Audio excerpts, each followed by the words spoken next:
നമസ്കാരം. ഇന്ന് നമ്മൾ ലോക അനീമിയ വളർച്ച ദിനമായിട്ട് ആചരിക്കുന്ന ഈ സമയത്ത് നമ്മുടെ കുട്ടികളിൽ കണ്ടുവരുന്ന വളർച്ചയെ ബന്ധപ്പെട്ടുള്ള ഒരുപാട് പ്രശ്നങ്ങൾ, പ്രധാനമായിട്ടും അനീമിയ കുഞ്ഞുങ്ങളുടെ വളർച്ചയെയും അവരുടെ ബുദ്ധിവികാസത്തെയും അതുപോലെ തന്നെ വിശപ്പിനെയും പ്രതിരോധശക്തിയെയും ഓർമ്മശക്തിയെയും എല്ലാം ബാധിക്കുന്നൊരു കാര്യമാണ്.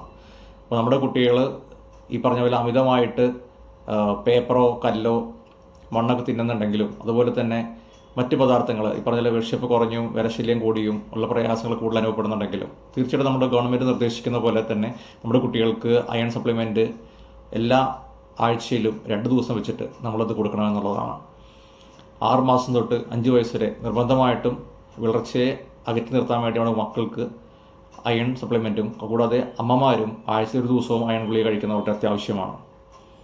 ഇത് ഇന്നത്തെ ദിവസത്തെ പ്രത്യേകതയായിട്ട് കണക്കാക്കി എല്ലാവരും അയൺ ടാബ്ലറ്റും അതുപോലെ തന്നെ അയണുമായി ബന്ധപ്പെട്ടുള്ള ഭക്ഷണ പദാർത്ഥങ്ങളും, ഉദാഹരണത്തിന് ചീരയും മുരിങ്ങയിലയും അതുപോലെ തന്നെ മുട്ടയും മഞ്ഞക്കരും പ്രത്യേകിച്ചും അതിൽ ഇറച്ചികളും അതുപോലെ തന്നെ മറ്റ് അയൺ അടങ്ങിയിട്ടുള്ള പച്ചക്കറികൾ, ഉദാഹരണത്തിന് ബീട്രൂട്ടാണെങ്കിലും പാവക്കാണെങ്കിലും കോവക്കാണെങ്കിലും പച്ചമാങ്ങ, നെല്ലിക്ക, ശർക്കര വെച്ചിട്ടുള്ള അടകൾ അതുപോലുള്ള കാര്യങ്ങളെല്ലാം ധാരാളമായിട്ട് ഭക്ഷണത്തിൽ ഉൾപ്പെടുത്തി കുഞ്ഞുങ്ങളുടെ പോഷകാഹാരങ്ങൾ കൂടുതലാക്കി അമിതമായിട്ടുള്ള പാലിൻ്റെ അളവ്, ഒത്തിരി പാൽ കുടിക്കുന്ന കുട്ടികൾക്ക് ഈ പറഞ്ഞ പോലെ അയണിൻ്റെ കുറവും ഒത്തിരി കാണാറുണ്ട്. അപ്പോൾ അതെല്ലാം ശ്രദ്ധിച്ച് മുന്നോട്ട് പോകാൻ വേണ്ടി ഈ ദിവസത്തെ ഈ പ്രത്യേകത ഉൾക്കൊണ്ടുകൊണ്ട് എല്ലാവരും അതിൻ്റെ രീതിയിലേക്ക് തിരിച്ചു വരണമെന്ന് പ്രത്യേകം അഭ്യർത്ഥിക്കുകയാണ്. Thank you.